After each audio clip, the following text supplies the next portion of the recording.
नमस्कार, आप देख रहे हैं न्यूज नेशन की एक खास पेशकश। मैं हूं आपके साथ अनुराग दीक्षित। हाथरस के दर्दनाक हादसे के बाद हर किसी के जहन में यही सवाल कि धर्म के नाम पर अंधविश्वास पर आखिर लगाम कैसे लगेगी। सवाल यह भी कि अंधविश्वास के नाम पर कहीं आस्था को ठेस पहुंचाने की कोई साजिश तो नहीं हो रही है। इस खास पेशकश में इसी सवाल का जवाब तलाशने की कोशिश एक खास पैनल हमारे साथ जुड़ रहा है। हमारे साथ धर्मगुरु आचार्य विक्रमादित्य हैं, हमारे साथ पंडित अजय गौतम जी हैं, हमारे साथ स्वामी दयानंद जी हैं, हमारे साथ मुकेश जैन साहब जुड़ रहे हैं, हमारे साथ जुड़ रहे हैं पंडित महेंद्र मिश्रा जी और योगी उमेश पुरी जी, हमारे साथ कंप्यूटर बाबा भी हमारे साथ जुड़ रहे हैं। आप सबका बहुत बहुत स्वागत है। और चर्चा की शुरुआत आचार्य विक्रमादित्य आपसे। हर किसी के जहन में यही सवाल है, 100 से ज्यादा 120 से ज्यादा निर्दोष लोगों की जान चली गई। सवाल यही कि अंधविश्वास पर कभी लगाम लग पाएगी क्या? देखिए, अंधविश्वास को लगाम लगाने के लिए, अंधविश्वास को हटाने के लिए ही भारतीय सनातन पद्धति में शुरू से कार्य किया गया। सनातन पद्धति में विश्वास के रूप पर ही कार्य करने का प्रयास किया गया। लेकिन तथाकथित तौर पर ये समाज ऐसा है कि जहां अविश्वास साथ साथ, जहां विश्वास रहेगा वहां साथ साथ अविश्वास भी उत्पन्न होगा, अंधविश्वास भी साथ साथ उत्पन्न होता है। उसकी भ्रांति को दूर करने के लिए समाज में शास्त्र का अध्ययन सिखाया गया, परमात्मा की प्रार्थना उपासना करने का तरीका सिखाया गया। लेकिन कुछ लोग ऐसे होते हैं जो समाज के अंदर पूर्ण अध्ययन नहीं करते और अविश्वास के चक्कर में फंस जाते हैं, अंधविश्वास में फंस जाते हैं। लेकिन सनातन उन सबको सही मार्ग में डालने का सदा प्रयास करता है और समाज के हर व्यक्ति को उस पर कार्य करने का प्रयास करना चाहिए। इस समाज में जहां अच्छे हैं वहां बुरे भी साथ साथ रहेंगे, ये प्रकृति का नियम है। ठीक है, जहां पर अच्छे लोग होंगे खराब भी साथ साथ आएंगे। गौतम जी, लोग फंस रहे हैं या उनको फंसाया जा रहा है? देखिए, जहां तक भारतीय संस्कृति की बात है, उन्होंने हमेशा ये कहा है कि जीव मात्र का भी कल्याण हो, मानव ही नहीं जीव मात्र का भी कल्याण हो। इसीलिए प्रकृति में व्यवस्था दी गई कि कोई भी जीव मिले, चाहे चींटी को चारा डालने की बात हो, गाय को रोटी खिलाने की बात हो या कुत्ते को रोटी खिलाने की बात हो, चिड़िया को दाना बाजरा डालने की बात हो, मनुष्य ही नहीं पूरी प्रकृति की रक्षा और उनकी सुरक्षा की बात हमारे यहाँ सनातन धर्म में करी गई। लेकिन कुछ समय से कालांतर के अंदर कुछ ऐसे स्वयंभू मनमुखी सेल्फ प्रोक्लेम्ड या स्वयं घोषित लोग आ गए हैं जिन्होंने शॉर्टकट का, चमत्कार का माध्यम को अपना के और देश की भोली भाली जनता को इस तरीके से ठगने का, उनकी जीवन को हरने का और उनके साथ शोषण करने का ये जो मार्ग चुना है, कहते हैं गंदा है पर धंधा है ये। तो आप ये सनातन के नाम पर धंधा हो रहा है। सनातन के नाम पर भी नहीं, ये जो मात्र सनातन, देखिए अंधविश्वास तो इस पूरे देश की समस्या है। चाहे वो मजारों पर होता हो, चाहे वो दरगाहों पर होता हो, चाहे अजमेर शरीफ में होता हो, चाहे निजामुद्दीन औलिया में होता हो, या वो सूरजपाल बाबा के यहाँ पर वो जो नलके लगा रखे हैं जिनपे वो खुद का ऑपरेशन कराने के लिए तो अस्पताल में भर्ती हो जाओ, लेकिन दूसरे को उपचार न मिले इसके लिए बरमे का पानी पियो। इस तरीके का जो अंधविश्वास है, ये सिर्फ इस धर्म की समस्या नहीं है, इस देश की समस्या है। चाहे चंगाई की बात कर लीजिए, क्रिश्चियनिटी के, आप देखिए वो व्हील चेयर पे बैठा हुआ आदमी पर पानी छिड़कते हैं और वो उठ के नाचने लगता है, जबकि जो सबसे बड़े पोप है वो व्हील चेयर पर बैठकर चलती है। लेकिन मुकेश जैन साहब, आपको नहीं लगता कि इस मुद्दे पर चर्चा तो होनी चाहिए, या आपको लगता है कि इस मुद्दे के नाम पर सनातन को बदनाम करने की कोई साजिश हो रही है? देखिए, जब भी हिंदू धर्म में या सनातन धर्म में कोई भी संत महात्मा आगे बढ़ेगा तो एक बहुत बड़ी साजिश के तहत उसको खींचना, उसको हटाना, ताकि हिंदू धर्म का विनाश हो। कुछ पूरी अंग्रेजी ताकतें, पूरी अमेरिकी ताकतें, पूरी ईसाई मिशनरी ताकतें इसी काम में लगी है कि ना तो हिंदुओं के अनाथालय चलें, ना हिंदुओं की शिक्षण संस्थाएं चलें और हिंदुओं का पूरा विनाश किया जाए। अभी देखिए, आपने मणिपुर में देखा ही है कैसे पहाड़ी क्षेत्रों में एक एक मंदिर को जला दिया गया। तो इसका हाथरस हादसे से क्या कनेक्शन?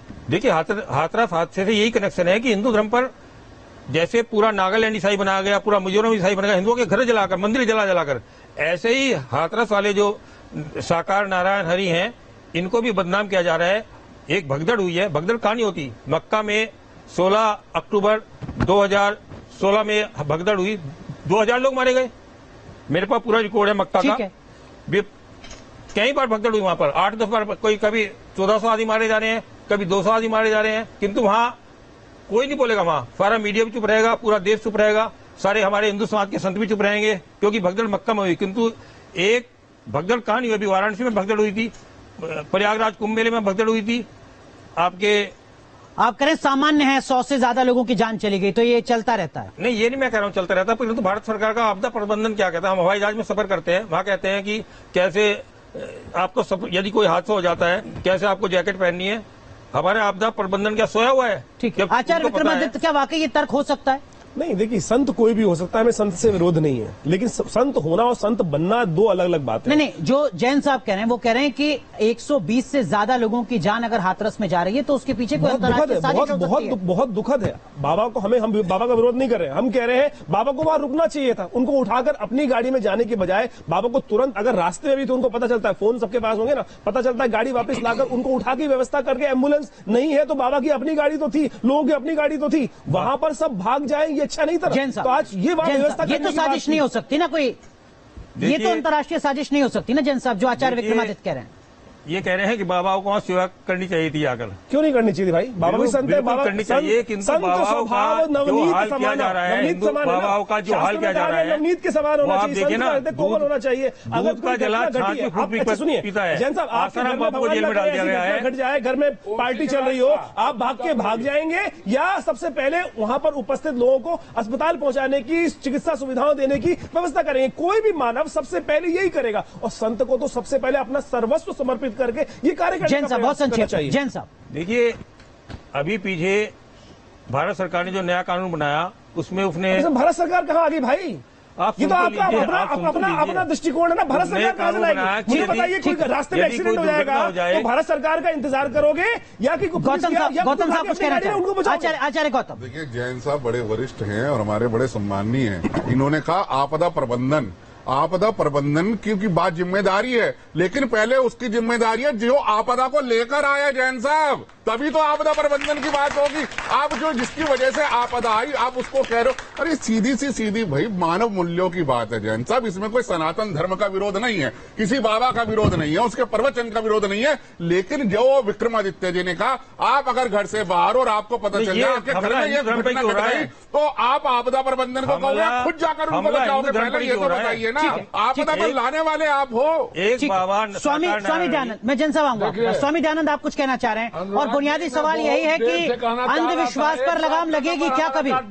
जी, जब सीनियरिटी से आ रहा था, आई एम मोस्ट सीनियर, खैर उसमें हमारी कोई बात नहीं है। मैं कहता हूं हमारा धर्म क्या कहता है? संत हृदय नवनीत समाना। तब हनुमान जी ने आकर के तुलसीदास को धोख दिया, बोला लिखो, कहीं कभी न पै कहीं न जाना, निज परित्राप द्रवय नवनीतु, पर परित्रापते संत पुनीतु। मेरा कहने का अभिप्राय ये है कि बोलते हैं लोग कि मैं द्रवित हो जाता हूं, मक्खन को आग पर जला द्रवित हो जाता है, और संत दूसरे के दुख सूंढ करके द्रवित होता है। ये संत कहां से था? एक तो टाई मलेक्ष देश में आया था, लोग सोचा था कि संतों का एक देश होता है, बाणा होता है, भेष होता है, भूषा होता है, आचरण होती है। अनुराग जी, सबसे बड़ी बात है कि हमारा रामायण बोलता है डंके के चोट से, क्या बोलता है? तुलसी इस संसार में 5 रत्न है सार, संत मिलन और हरिभजन, दया धर्म उपकार।